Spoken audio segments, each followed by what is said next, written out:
Hello, and welcome to Artist at Work. This is where we have casual yet informative conversations with local artists here at Community Focus, and one-on-one, and to look at and discuss their work. So thank you, and thank you this morning to Vickie Hoskins, our local artist, who's very lucky and thankful for you to be joining us here this morning. Thanks for having me. Yeah, and you brought a lot of your great, vibrant, colorful artwork, and we'll talk about it in a little bit about how you see all of your art as and titled it as a vision of what your life philosophy is and why you've brought these wonderful colors and exuberant images to your palette and your canvases. And but I just wanted to let everybody have a little background of yours, since you've been pretty much all over the map, and as you call it, your nomadic background. But it started in Kansas for your where you got your basis for your art. And why don't you just fill us in a little on that background? Okay, well, I pretty much always knew I wanted to be an artist. I started with paint by numbers when I was young, and I didn't follow what they told me to do. I would put paint wherever I wanted, and then I studied art through high school and college, and then ended up going to college, finishing in at Cal State Fullerton in fine art. And at the same time, I worked at a contemporary art gallery there for about 4 years, and everyone that we represented was male and single and dedicated their life to their work, and I thought, oh, I don't know, that's not me. So I took some time off. Also, I always wanted to use bright colors, but it didn't come. It was muddy, or I just wasn't satisfied with the color, and so I took that time off for almost 10 years. Had children, then saw them start drawing their free line drawings, and that kind of brought me back and got me excited about painting again. And yeah, I think that when I was visiting with you at your home studio the other day, there was one painting, I think, that was kind of your turning point. We don't have it here today, but it was, you called it the bird kite, and it had something to do with one of your daughter's hands. I wanted you to just tell us a little bit about that. Yeah, she had drawn these upreaching hands that were sectioned off with lines, and so I used those and put them in the painting, and then a bird with a line coming down, so it's a bird kite. Yeah, and that was kind of when you realized, okay, I'm going to use these colors now. I feel like I can really express myself. And I think something with the light in California at the time, we lived in California. Our kids were all born there. We have 3, and the light there is something just clicked. Maybe everything came together at that time, and the light allowed me to find the colors and start again. Yeah, and so then I realized at the time that if I put, this one is not finished, and so I underpaint the whole painting in red, and then that allows the vibrance and the energy of the colors to mix and bring energy and become more vibrant. And so, yeah, through being at the gallery and working there and seeing all the work and time, I guess, then I finally, it clicked. Settled in and exploded like that, what the gentleman on the canvas is doing with his flower and bursting out color and peace and love. Yeah. Because you give a name or a title to your overall work, and tell us about that and how that's your philosophy. Vibrant visions, trying to bring my just love and peace and to everyone in the world, slowly but surely, to make them stop and notice the bright colors. And then I like to put in things that are, maybe odd or different, or why not? Why not all this stuff in the tree coming out of the guy's head?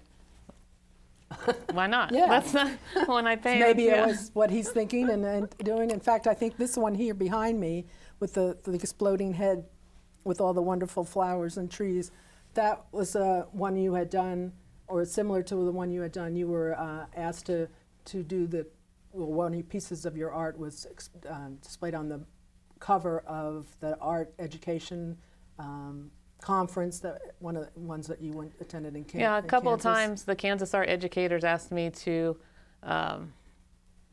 do a piece and then they printed it on T-shirts, sold aprons, and this one was for the Daniel Pink book, A Whole New Mind, because he thinks right-brainers will rule the future. I'm hoping and waiting and working towards that. So after I did the one for him, I did this one for myself because I did several sketches. So it's about a whole new mind and a right brain way of thinking. So I tried to include a lot of things that are near and dear to me, trees and thinking and birds and all the nature, because you were saying something about how the nature and is part of your vision of the vibrancy to bring it all and get your inspiration from the nature. Yeah, nature's where I hike and spend time in nature to get recharged and refueled to be able to create. Mm-hmm. Well, and there was another thing that we talked about the other day at your studio that I thought was an interesting connection, which kind of came to me a little bit later after I researched the artist that you told me was big and I was ignorant on her, was Faith Ringgold in New York, New Jersey area. And she's now 88, I believe. But you had the opportunity to meet with her a few years back, and you did a painting and presented it to her. But Faith Ringgold was known for, especially in the 60s during the very uproarious, divided period of time racially, and she did a series called American People that was huge canvases and well received within the African American group, and now she still had a very lengthy career. But when she first, this article that I read about her was that when she first tried to break into the New York art gallery, she went to a specific gallery that she thought would appreciate her color palette because they seemed to present that to the New York world. She went over from New Jersey, she gets there, and they said, what they called French color, which was vibrant like this, and the woman told her, no, you can't do this. Why are you doing this? And I thought, that was really, I could see the connection between Faith and you, and maybe that's what connected. And she was doing a book signing or something in New York. How did you do that painting for her? How did that come about? Yeah, that was the same. That was the first one I did for the Kansas Art Educators Convention, and she came and spoke, and we did the events with children, and I remember her saying too, and same today, like bright colors are sometimes scary for people. Like so many times I get, oh, I wish I had a kid's room to put that in, but they're all over my house. And a lot of my collectors have them everywhere too, because bright color is not scary, and you should live with it. It makes it's happy and bright and fun.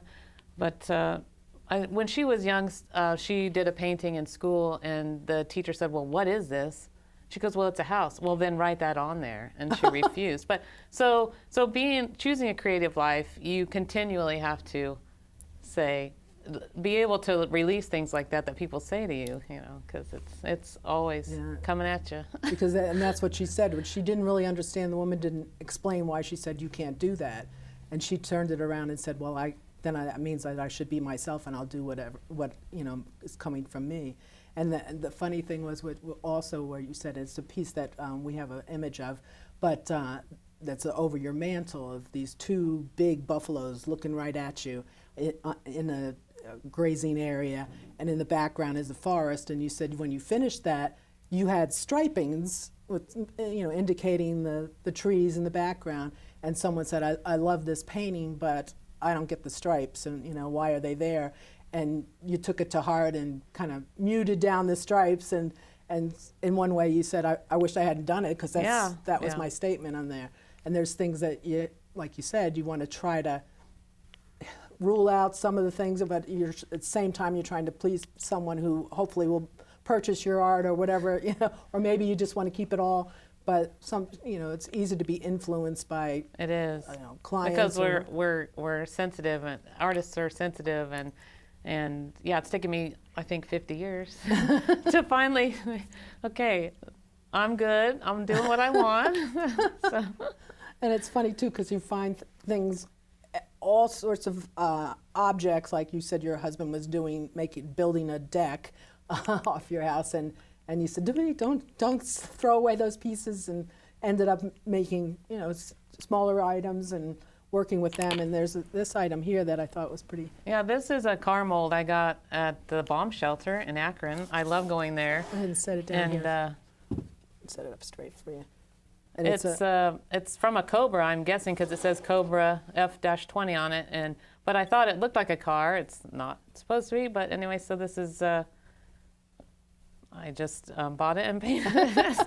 So the whole thing was a mold, and that item that's in the center that you made into a car was there. Yeah. And then you just envisioned it. It was some kind of a car part, I guess, for a Cobra. Okay. And yeah.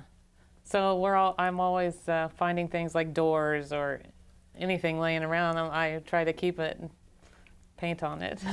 I think you even painted on a wallet or something that we have an image of that too. My new thing is wallets and purses and leather jackets. And pillows, and you have some of your work made into toss pillows as well. This is a horse. His name's Cody that I recently did. It's cute. He lives here in Northeast Ohio? Yes. Cody. So you also do pet portraits on commission Yeah, recently as well. I've been doing lots of them. This is my daughter's, this is my grandpup in New York City. He lives in Brooklyn. This is Dumbo. Yes. And that's one of the ones you say is in progress, because I think your son made a comment of, why does he have eyeshadow or something? So again, influence. I try to stick the color into the pet portrait. Yeah. And so, but I liked it a lot. And I think we have another image too of one of the Westies I just think is adorable, and he's got some colorful flowers behind him. So you do some really great items like that. And I think that, now this one obviously, let's talk about the one behind us, since it's right here. This one I did about 4 years ago before I moved here. We've been here 3 years. I was doing yoga 5 days a week in the Dallas area, and so I just felt a real spiritual connection doing yoga. I hadn't really done it before in my life, and so that's how this came about, how we're all made of stars and connected to the universe, and stars are made of the things we're made out of, and so that's great. I love the owls. With their I loved banners. those too. Those were stone carved into a building in South America. I just saw a photo of it, so then I drew those from that. Yeah, and we didn't mention, now you talked about going from Kansas to California and studying your fine art in California and the gallery there. But one thing with your family, you've been all over, and some Texas, you mentioned Dallas area, so you've lived in Texas before you moved here to the Northeast Ohio. And I think you jumped also over to the Toledo area. But one of your most inspirational moves was to Shanghai, China. Shanghai, China. Yeah, it's interesting. I mean, my husband, the reason for like the Native American paintings is my husband's Cherokee Indian, as well as my children. And so it's kind of interesting when I think about our nomadic life and how he's native, and we're kind of, I mean, but through work we've moved. So yeah, when we moved, and this came after Shanghai. Shanghai, we were only there a year, but it was, a lot of inspiration from there. Like the clouds are from the temples. They paint the clouds like this. Inside the temples? In the temples. Mm-hmm. Great. So is this particularly a portrait of your husband? That is a portrait from Edward Curtis. He's a Seattle man who toured the country trying to preserve, there's books, photographic books. He tried to preserve the natives in their natural state back in the 70s, I want to say. So this is a photo from one of his books. I mean, I took it from there. And that's a Cheyenne Indian. During the Sundance, they would put cottonwood leaves around their heads to protect them from the sun. Oh. And then a white buffalo is good luck to the Native Americans. And the broken arrow pointed like that at itself means peace. So another thing I'm always after. Peace and unity, and I love that. How about the little X's, just a design? Are those flying birds or? Oh, just a design element, I guess, yeah. And that painting has about 3 paintings underneath it. My daughter stretched it and started it for when she was in high school, and anyway, so then I painted it and I painted it again.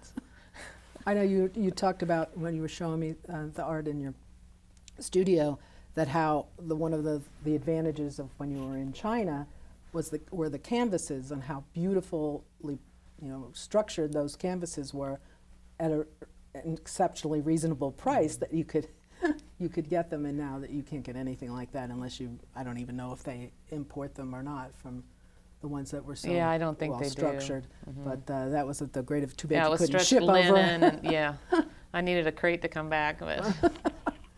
But that was one of the most, and the one thing that you were talking about too is as inspirational as it is over in China for you, in your creative sense, it was in a way frightening to see some of the restrictions that you don't even think about when you go over there. That you said you had to be instructed on how the culture to behave and be careful for yourself, but to still find all of that spiritual freedom and peace, it's really great. That was one of your wonderful bringbacks from some of your nomadic, as you call them, moves. But Yeah, and another why not moment, because my husband's like, do you want to move to China? And I was like, oh, yeah.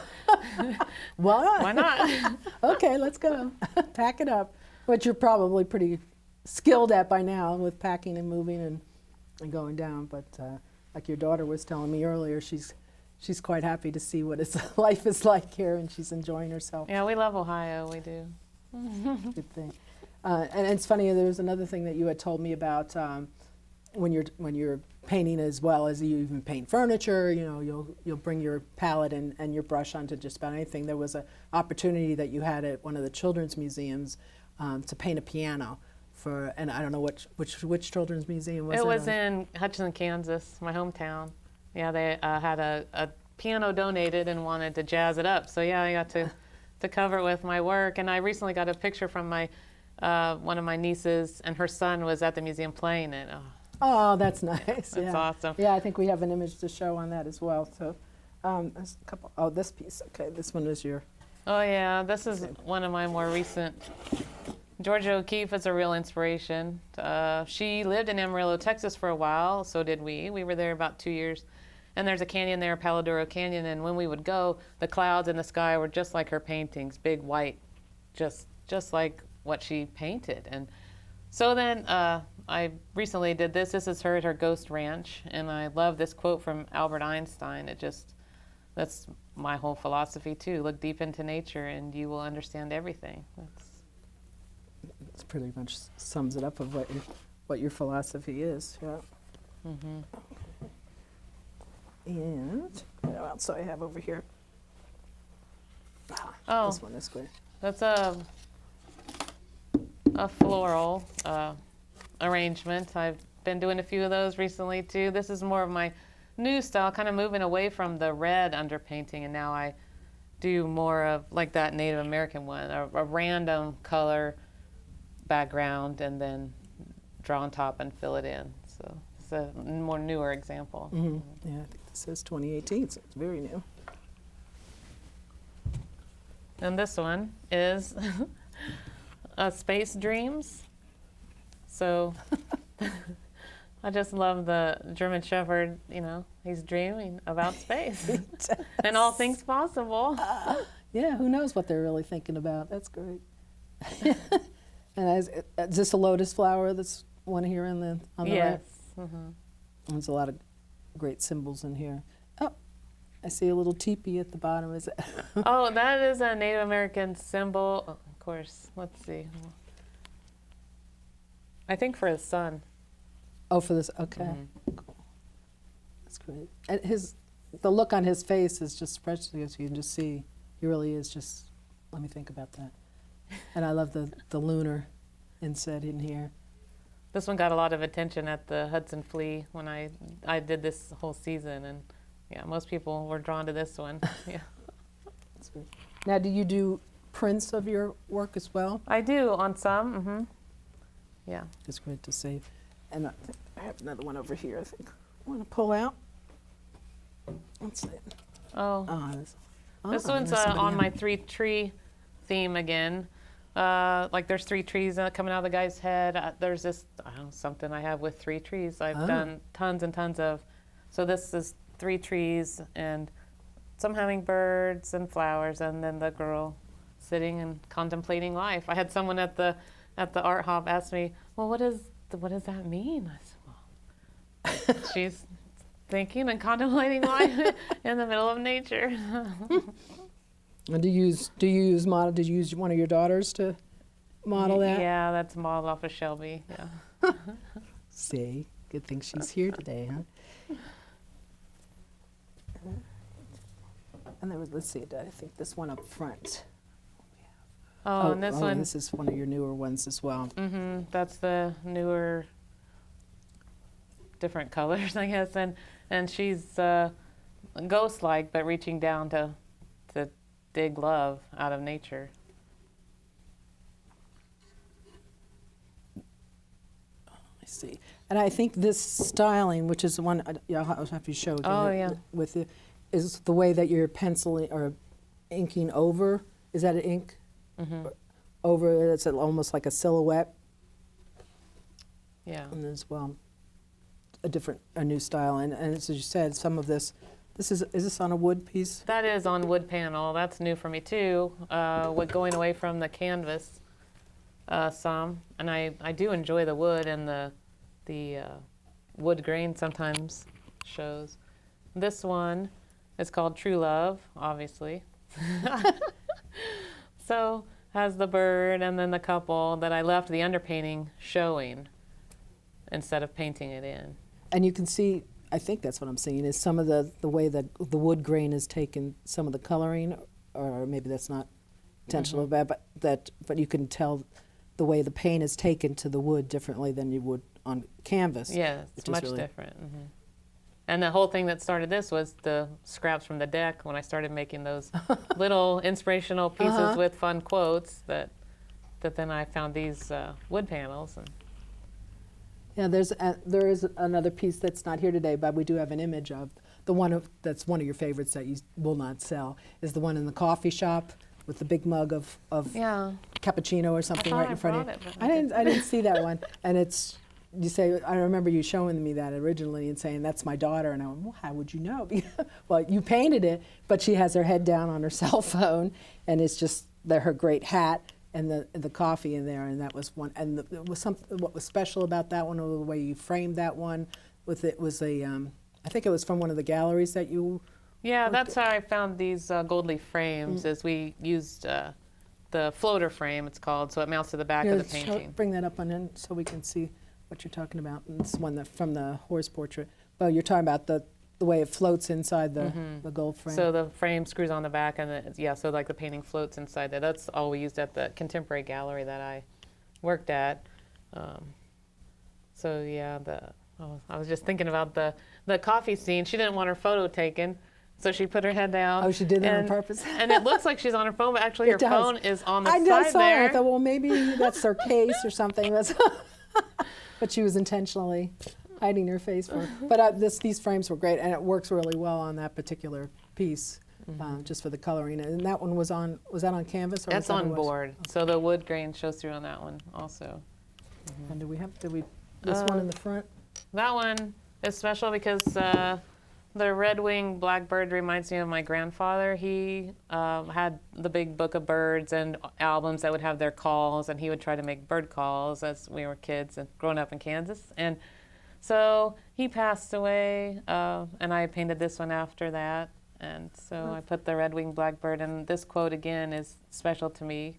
We are nature seeing nature. The red-winged blackbird flies in us. So. And he was a very creative guy. So. Yeah. And you would go? Did you go out with him on the bird calling adventures? Somewhat, yes. Yeah. And he built airplanes. I got a lot of my creative sense from him. Built model airplanes? Yeah, model airplanes. He taught us how to water ski and a lot of adventures. So. Oh, those are good memories. Yeah. Did you live in a rural area in Kansas, or was it suburban? No, it was like 30,000, 35,000 people, the town. I always wanted cows and alpacas. And buffaloes. And buffaloes, yeah.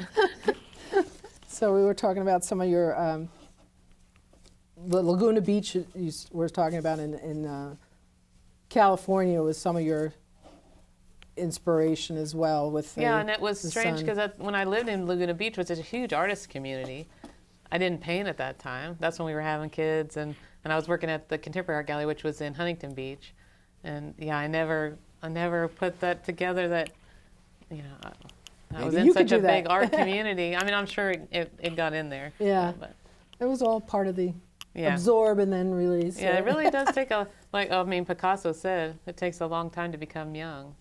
And so, and that's, I like that. Yeah. I mean, that's my story as well. Here, 50 years later. Yeah. Right? And one of the things you talked about too is that you have 30 to 40 paintings at a time that'll be in your studio and just kind of work from one to the other. And I think a lot of artists work that way as well, that it's just kind of, if today I feel like working on this color or this canvas, then that's what I'm doing today, and maybe I'll get frustrated or just get tired of it, put it aside and work on something else. And that's pretty much how things go for you. Yeah, I never right? start a painting and finish it. Just that. I just can't. Or they're Well, never yeah. finished, right? Well, They're yeah, always- that's true. If it stays around long enough, I paint over it. No, don't Yeah. do- Well, not all, but some. Some of the stories that, like the one with the behind you with the red canvas and the man shooting the flower, shoot flower and peace and love instead of guns and bullets. Yeah, So it I has a started that one statement, but- after the Las Vegas massacre because, yeah, of course I can't handle that kind of thing. So instead of that, we'll have some flowers and and just bring it all together.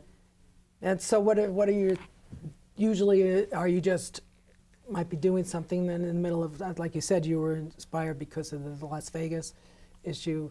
So when you start something, say it's not a commission item, you might just be thinking of something or go see something and get inspired by that and yeah, like this whole one started with the owls because I saw those owls on a building and they were just captivating, carved in stone. So that's what started that, and yeah, that's how I work. Like, something will strike me and I'll put it down, and Yeah. then maybe I'll put that aside and work on some other things. Now, do you do sketching? Like, you bring a little sketch pad with you regularly, or do you just No. you just start right with the color on the canvas or wood or whatever? I've always tried, but I've never been able to like do a first one or a sketch and then the original. I just go. I Oh, can't. Yeah. I don't know. Everybody works differently. Yeah, We had an artist in here last month, and she belongs to a sketching group, and they go out and do sort of like plein air sketching, but I guess it's just part of whatever you're used to, whatever brings it to you. I really appreciate you coming today, and we wish you the best and hope you continue with your vibrant colors, because that's exactly what come out for you, and it's the best thing for you. And appreciate you coming. We hope to have you back again, and thank you for joining us today here with Vickie Hoskins, and we'll put up her contact information. And just remember to let art lighten your life, and we'll see you again on our next meeting and talk with a great artist. Thank you.